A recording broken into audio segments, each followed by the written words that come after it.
अस्सलाम वालेकुम दोस्तों, आज का हमारा टॉपिक है क्या चूंटियां वाकई बातें भी क्या करती हैं। सूरह नमल की एक आयत का मफहूम है, यहाँ तक कि चूंटियों के नाले पर आई एक चूंटी बोली, ए चूंटियों अपने घरों में चली जाओ, तुम्हें कुचल न डाले। सुलेमान अलैहिस्सलाम और उसके लश्कर बेखबरी में आज से 14 साल पहले ये आयत बहुत से लोगों की दिलचस्पी का मरकज बन गई। दोस्तों, क्या आप जानते हैं चूंटियों और औरतों की एक आदत मुश्तरका है और वो ये कि दोनों आपस में बहुत बातें करती हैं। हुआ कुछ इस तरह के फरवरी 2009 में एक साइंसी तहकीक सामने आई। Small talk, very small talk.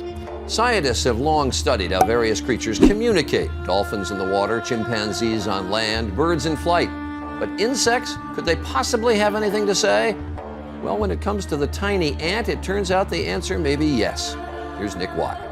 जिसमें ये हैरान कन इंकशाफ हुआ कि चूंटियां आपस में बातें करती और बोलती हैं। इससे पहले इंसान का नजरिया यही था कि चूंटियां सिर्फ कीमियाई सिग्नल्स और इशारों के जरिए अपने पैगाम एक दूसरे को दे सकती हैं। इस दरियाफत से पहले कुरान की इस आयत को साइंसी गलती कहा जाता था, क्योंकि यकीन यही था कि चूंटियां बोल नहीं सकती। लेकिन इस दरियाफत के बाद यही आयत बहुत सौ के लिए सवालिया निशान बन गई। इस तहकीक ने कुछ और दिलचस्प इंकशाफात भी किए। मसलन चूंटी आवाज तब निकालती है जब वो खतरा महसूस करती है और वो बाकायदा अपने साथियों को खतरे का बताती है। कुरान भी यही बताता है कि चूंटियों ने अपने साथियों को खतरे के बारे में बताया। इस आयत लफ्ज नमल में लाम के नीचे जेर आया है, जिससे मुफस्सरीन ने यह नतीजा अखज किया था कि कुरान ने मादा चूंटी का जिक्र किया है। मज़कूरा तहकीक के मुताबिक चूंटियों को उनकी मलका यानी मादा चूंटी खबरदार करती है। ये एक हादसाती दरियाफत थी। हुआ यूं के कुछ साइंसदान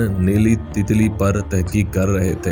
ये तितली प्यूपा हालत में चूंटियों को धोखा देती है, जिसके बाद वो इसको अपने बिल में ले जाकर तब तक इसकी नगहदाश्त करती है जब तक वो तितली नहीं बन जाती। वो जानना चाहते थे कि प्यूपा ये धोखा कैसे देती है। तहकीक के नतीजे में वो ये जानकर हैरान रह गए कि प्यूपा ने आवाज निकाली, जिसके बाद चूंटियां फौरी तौर पर इसे अपने बिल में ले गई। मजीद तहकीक पर पता चला कि इसने मलका चूंटी की आवाज निकाली थी। रिसर्च में कई और हैरान कन हकाई सामने आए। ये सब कुछ इंटरनेट पर आसानी से दस्तयाब है। यहाँ मेरा एक सवाल इर्तिका नामी अकीदे के मानने वालों से भी है, तितली के प्यूपा में ये अर्तकाई तब्दीली कैसे आई कि इसने न सिर्फ चूंटियों की जबान सीख ली बल्कि इसे अपने मकसद के लिए इस्तेमाल करना भी सीख लिया। दूसरा सवाल कुरान का इनकार करने वालों से है। कुरान ने 1400 साल पहले चूंटियों के हवाले से इतनी दुरुस्त खबर कैसे दी। इस तहकीक ने कुछ